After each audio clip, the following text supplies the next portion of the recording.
Hi dear readers, this is Simona Rich, and this is the last proper day for me in the Buddhist monastery, and tomorrow I'm leaving. I'm very happy to tell you that I completed a month of meditation of 12 hours a day, and this benefited me so greatly. And in this meditation center I met meditation adepts, some monks, an abbot. They are meditation adepts, and when someone who is on a higher spiritual level meets another, they know it, and they can communicate through the eyes. They don't have to tell, they don't have to talk, but they know who they are, and messages are exchanged in other ways, and other people around, they will never pick up on it. This is so amazing. I'm so blessed to have been led to this place, and it's so interesting because I did not intend to go to Buddhist monasteries, but as I said, since my Kundalini merged with the infinite, I am guided by the higher self, and so everything is arranged for me. And interestingly, I started studying the works of Helena Petrovna Blavatsky, and I knew her works before, but I did not study them in depth, and now I do. And I did not even know that she was intensely interested in Buddhism. And since I'm here in the Buddhist monastery, I'm started reading Mahatma letters, which are the original doctrines. They contain the original doctrines of theosophy, and the masters, those living men, adepts, that through Blavatsky established Theosophical Society. Their leader is Buddha. They're Buddhists, esoteric Buddhists, not they did not follow the Buddhism of masses, but the esoteric one. And so I did not even know that, and I'm now in Buddhist monastery reading Mahatma letters, and I understood that they are Buddhists. So everything is lining up, and interestingly, I am being guided in a very how to say, not logical, in a very, okay, I can see logical way. I can't find a better word, but firstly, I was led to Hinduism. Through Hinduism, I managed to merge with the higher self. The lower self and higher self merged. It's no longer duality, it's the Trinity. Christian Trinity is the externalization of what happens within, because of Buddhism, I became a Trinity, and it's no longer a dual person, but a triune person. And as I'm now being led to Buddhism, I'm reading about Buddha and his doctrines.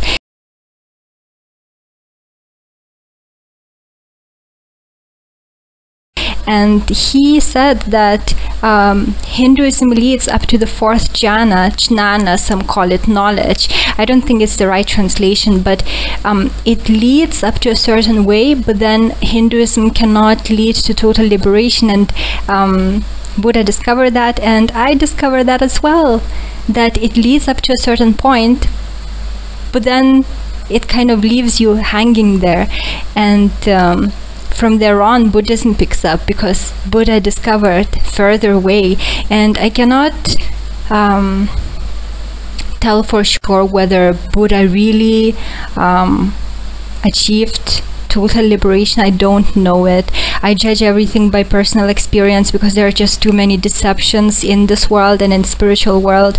So I do not know, but I'm going by the experience, and so far his teachings totally line up with my experience. So I can see that I'm being guided in the right way, in a very logical way. So I stopped at Hinduism. I freaked out. I got really scared of what happened. I did not understand it. I jumped to Christianity, but Christianity, the Bible, it has esoteric doctrines as well for those who can understand them, especially the initiates. They understand the internal teachings of the Bible. And so, yeah, you can see that I learned some things from the Bible, but only when I got into internal teachings, not the external ones. External ones keep you ignorant. And now I'm being led to Buddhism. I don't consider myself Buddhist because some people I know will accuse me of that. I don't subscribe to any religion, but in every religion you can find the clues that can get you on a higher level. And at this moment of my development, Buddhism is the way to go. And interestingly, meditation masters here, they see my achievements. I don't even have to tell them, they see it. And the way that they react to me, the way that they spiritually communicate with me through energy, I feel so blessed that people as such exist, because I was alone for such a long time. In India, I did not meet, well, apart from one sadhu who lived in a cave, I did not meet any spiritual masters, and here I am in Buddhist monasteries, and I meet some of them, and I'm so blessed. And the way that this particular monastery, the way that I was led to it was, again, definitely arranged for me. Because one monk, and Buddhist monks, they don't engage in a conversation with some female lay person. They don't, because they are celibates. They try to avoid contact with women. But whilst I was on a bus to the first monastery, the forest monastery, a Buddhist monk started speaking to me, and he did not speak English. He tried to tell me the name of his monastery, but because of the language barrier we could not understand each other. And then I thought I would leave it at that, but then I thought that since he tried so hard for me to let me know about his monastery, maybe this is some kind of like a sign from the universe that I should go there. And then I thought, no, I'm not going to miss out on this opportunity. So I thought what to do, and then I came up with an idea of going online and finding his language and finding a keyboard for him to type in his language, copy that those words and translate it through Google Translate into English. So I did that. He typed it in his language, and I translated it, and I got the name of the monastery, and here I am. And this was definitely arranged for me by the higher self, or you can see the universe or creator. And I'm so blessed because I got so many spiritual insights. I met a few people definitely that I feel that I knew before in my past life. I met some such people who they just the energy between us is so strong. And then I met new people who are meditation adepts, and they helped me so much in my journey.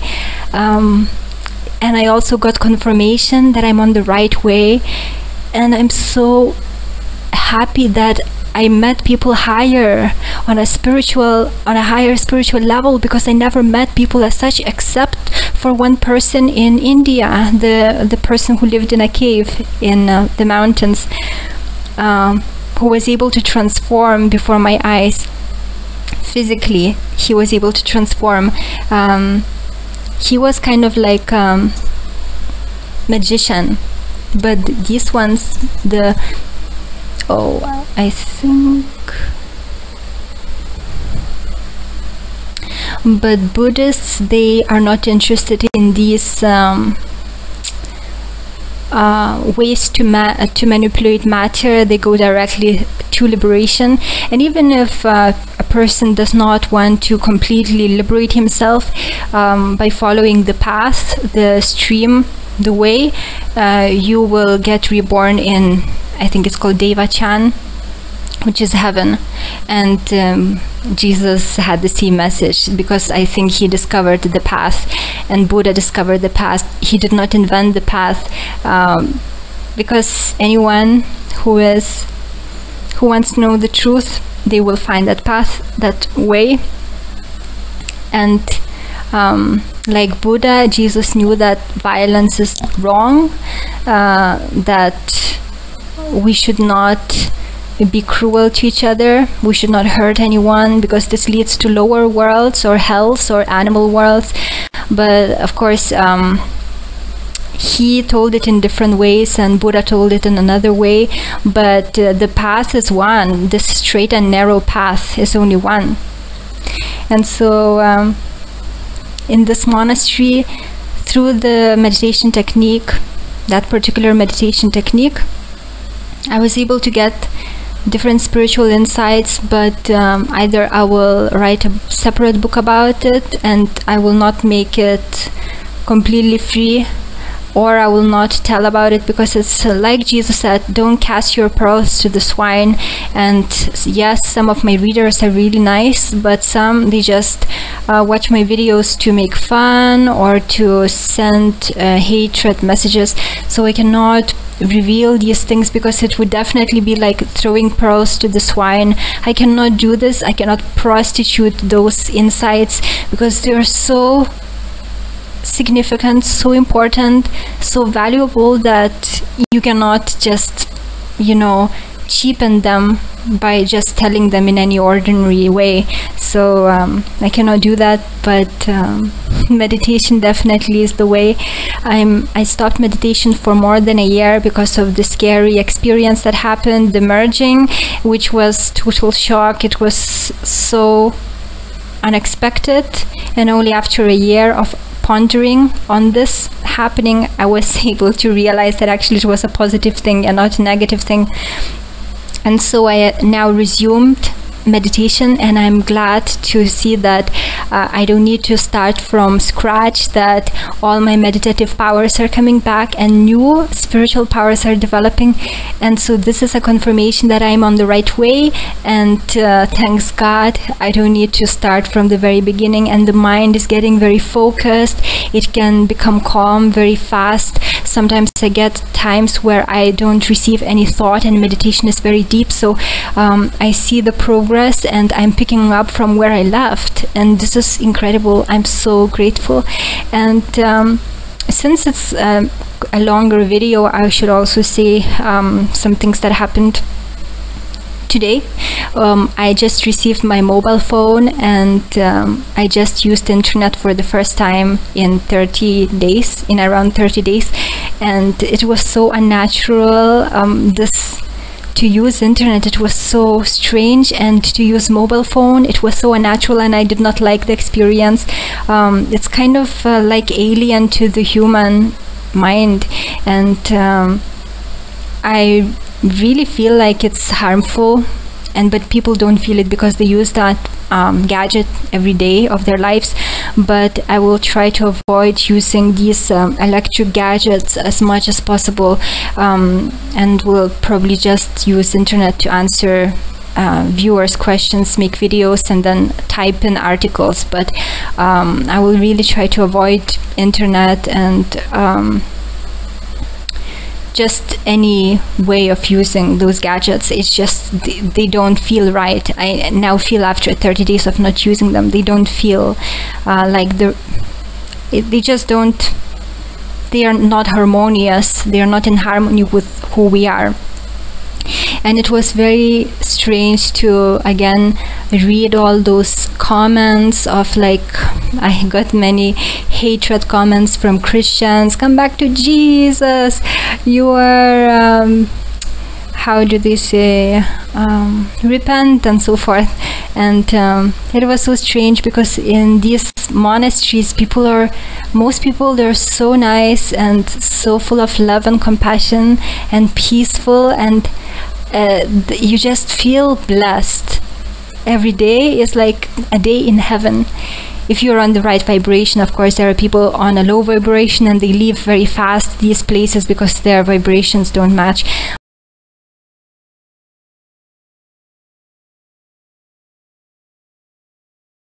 but I personally loved staying here.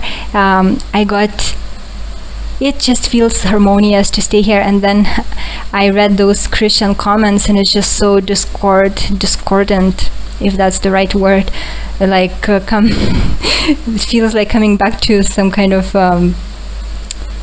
the reality that is this low vibration reality. But this is the truth. I have to deal with these comments, and meditation of 12 hours a day really strengthened me. I no longer react I don't no longer get like upset or sad that people are in such low state. So it's really good that I noticed that although I got many like under YouTube videos, many comments of Christian hatred, and they downvoted my videos as they always do, but I no longer felt upset. I no longer reacted to that. I'm so happy to discover that the mind is peaceful. So I will continue meditating as many hours as I can in a day, because this really produces happiness. You don't react to like cruel speech of other ignorant people. You're just a nice person no matter what happens to you. So this is nice thing to discover, that I no longer react to that, because this Christian experience made me a little unhappy, but I was led to the right place, to Buddhist monasteries, to heal from this trauma, and now I'm fine. I'm happy, my old happy self. So I think that's all I wanted to update you in this video. So today I received my phone back. Tomorrow is my last day in this monastery. Then I'm getting on a train, and it will take around, I don't know, maybe 12 hours to get to another forest monastery. That will be, I think, the strictest monastery. Even here it was strict, I mean meditation for 12 hours, but there I will be in the middle of the forest. Probably I don't know if they have electricity there, but I will have to wake up at 3 a.m. each morning to start the day, and then there will be just one meal a day, and that's all. And this is going to be very trying, but I think that this is going to be this is going to discipline me further. And I feel again that I must go to that place. It's just somewhere I must learn my lessons.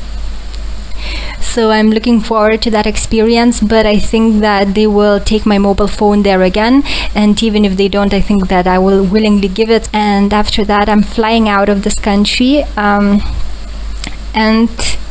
after that something great again will be happening in my life. I hope I will have more time and I will be able to post the videos and articles directly, but I'm not sure. But this is some significant things that I'm going through, and I'm very blessed that I'm being led in such a way, and I'm learning so much in these days. So that's all that I wanted to share with you in this video, and I hope that you will gain benefits from reading the articles that I wrote whilst being in this monastery, because I will share meditation and some of my meditation insights and some things that happened to me here, and discuss some other spiritual subjects. So thank you for watching. That's all I wanted to share with you. God bless you.